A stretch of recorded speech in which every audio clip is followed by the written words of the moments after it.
Kids. A lot of couples get married without ever having a real conversation about children, and that is honestly insane. You should never marry someone hoping they will eventually change their mind about becoming a parent. You both need to be absolutely clear on whether you want kids or not. People ruin their lives by having children they weren't ready for, or by silently resenting a partner for taking away their chance to be a parent. Even if you both agree on having kids, you still have to talk about what that family actually looks like.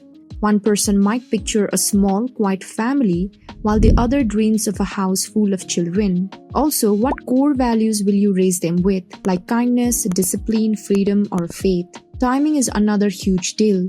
Maybe you want kids soon because of age or health, but your partner wants to enjoy their 20s, travel, save money, or build their career first. Also, who is staying home? Can you afford expensive daycare? And can you handle the massive financial cost that come with raising a child? Food, clothes, doctor visits, school, literally everything. Kids are beautiful, but they are a life-changing commitment emotionally, financially, and mentally. Also, when they turn 18, will they stay at home? Who is paying for the college? Are you saving for it now or hoping to deal with it later? If you don't want kids, you must confirm that decision is okay for both of you. What if you are unable to conceive biologically? Would you be willing to undergo fertility treatments or adoption? Or will you stay child-free together? Discuss right now how you two would handle if a child needs special care for something like autism or Down syndrome. Finally, before bringing a child into the world, commit to being better parents than the ones you grew up with.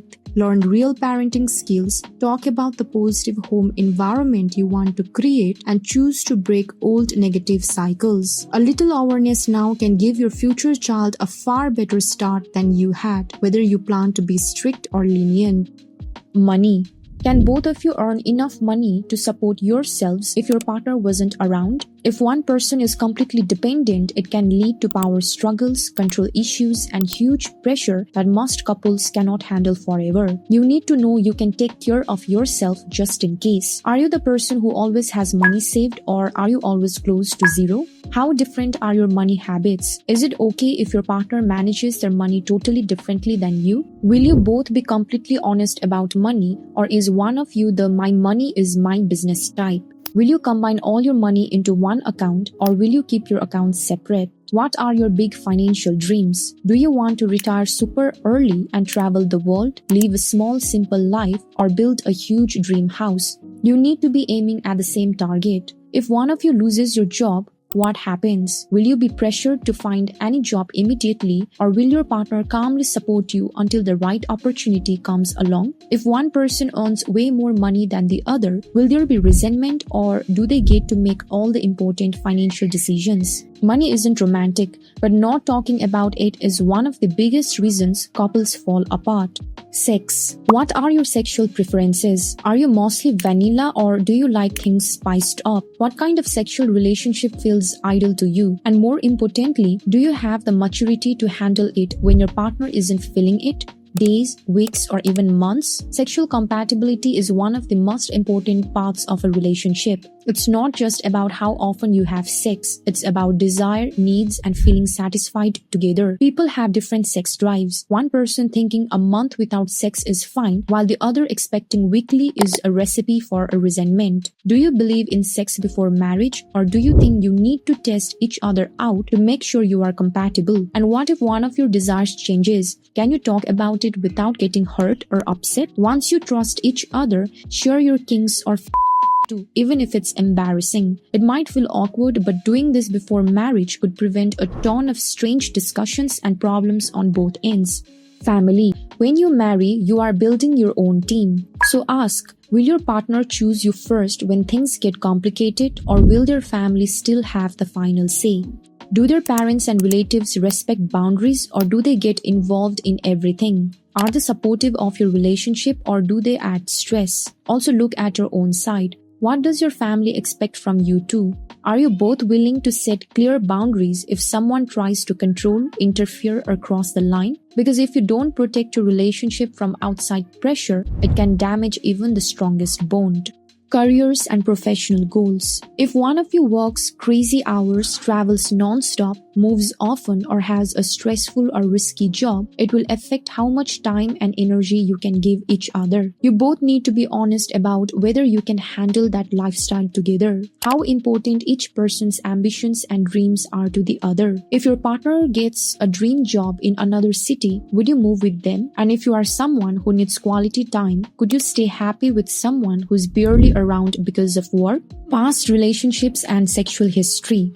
It's easy to get caught up in counting how many partners someone has had or comparing yourself to their past. But honestly, that kind of thinking doesn't help a relationship. It usually just creates jealousy, resentment, or unnecessary stress. What really matters is how you both act now, how responsible and honest you are, and the kind of relationship you are building together. Men and women alike can have had active sexual lives before settling down, and that doesn't mean they can't commit fully to a long-term monogamous partnership. Retirement. Many people don't plan for the future and regret it later. If you want a responsible adult marriage, both of you need to save enough for your senior years. Don't assume you will work forever or inherit money from family. Are you okay if you want to save and your spouse does not?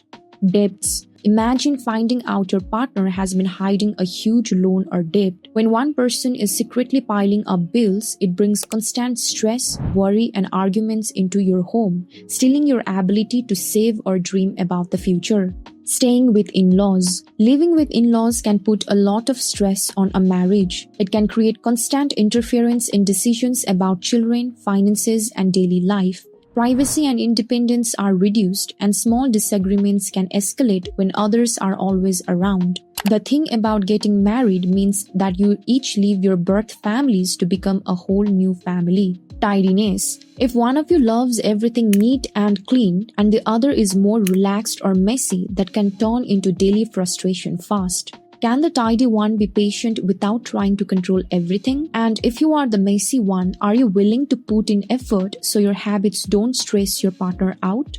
Religion. Do you share the same beliefs? If not, can you respect each other's differences? Two people meet, both call themselves Christian, and then break up when one's Catholic and one's Baptist. So it's important to talk about what your faith actually means to you, not just the name of it. And if you ever have kids, how would you raise them? Your religion, theirs, both, or none? Pets. Does one of you already have pets or want them in the future? Is anyone allergic? And are you both okay with animals living inside the house or even sleeping on the bed? Pets need daily care like vet visits, feeding, grooming, and attention. Make sure you both agree on how to care for them before committing. Politics. Do you and your partner share similar political beliefs, or do your views clash? Is it important to you that your partner thinks like you, or could you handle being with someone who disagrees with most of what you believe? Elder care. What happens when your parents retire? Will you take them in, support them, or make arrangements? It might seem random now, but you don't want your in-laws suddenly expecting to live with you for 20 years. Holiday expectations. Some families expect everyone together for every holiday, while others are more flexible. Are you okay spending every holiday with your partner's family? Talk about what traditions matter to each of you. Birthdays, holidays, family events, and which one you don't care for at all. The goal is to make sure both of you feel respected, not dragged into something you secretly dislike. Alcohol and smoking. Do you drink or use substances? If you do, is it in moderation or does it get out of control? How do you feel about your partner drinking or smoking? And if it ever becomes a problem, are you willing to get help? If this video made you think about your relationship, like and subscribe for more real talks on love, marriage, and long-term relationships.